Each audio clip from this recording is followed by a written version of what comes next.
Okay, so I basically just want to give out some quick tips on what I do for astrophotography, on the equipment I use and stuff like that. So I use my A7 III and I use my wide angle Tamron 17 to 28 2.8. Normally the lower the aperture the better for astro, and usually the wider the better.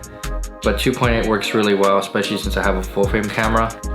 So usually when I'm out shooting astro, you need a tripod, or if you don't have a tripod, some of my friends have used rocks and stuff like that. But like if you're looking for like a good travel, start off tripod. I got this Siri tripod for like $130, which I know is kind of a lot, but it works really well actually, and I've used it a handful of times. But tripod I'm using to film with is actually the one I would rather use to shoot Milky Way and stuff like that.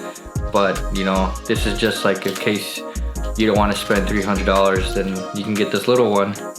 What's nice about it is usually for Milky Way I shoot pretty low anyway, but this one only extends out to about right there, and that's about it. But usually when I'm out shooting Milky Way, it's gotta be the right time of the year. I know the Milky Way in Minnesota doesn't last all year. I think it goes down in like the fall and comes back, and I think the beginning of the year around February or something. But what I normally like to do is make sure that it's clear skies, because you don't want any cloud getting in front of the Milky Way. It'll just, if you have anything near the core or anything, it'll just pretty much destroy the picture, and it's really hard to Photoshop that out. So pre-planning for Milky Way is definitely a good idea, and also making sure that the moon is not very large. What I've learned is that the larger the moon, obviously it's going to be more difficult to see the Milky Way even in your photos. It's going to be way too bright, so you won't be able to see it even if you're doing 25 seconds or something. But I learned that new moon, definitely the best time to do Milky Way, when it's just completely gone. And I think usually during new moon you have from like 11 p.m. 11:30 up to about maybe an hour and a half before sunrise comes out, that you can use that whole time to shoot Milky Way. So yeah, I'll show you in my camera right now what I put my settings at, and then I'll show you some examples.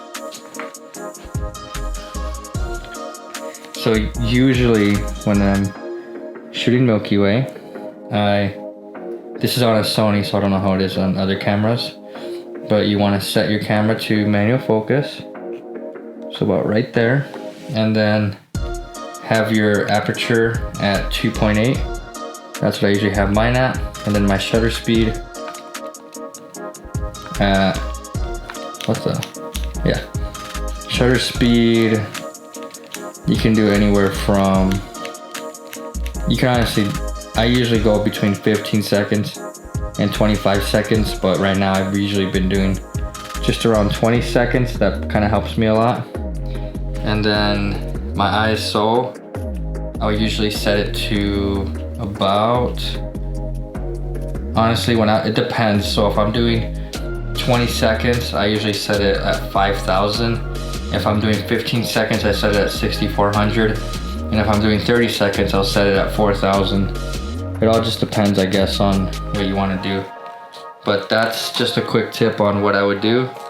Wide angle is honestly has been working a lot better for me. So usually the wider, and I'm not sure if you can see this, but when you have lower aperture, it works really well also. So that's what I would prefer to do.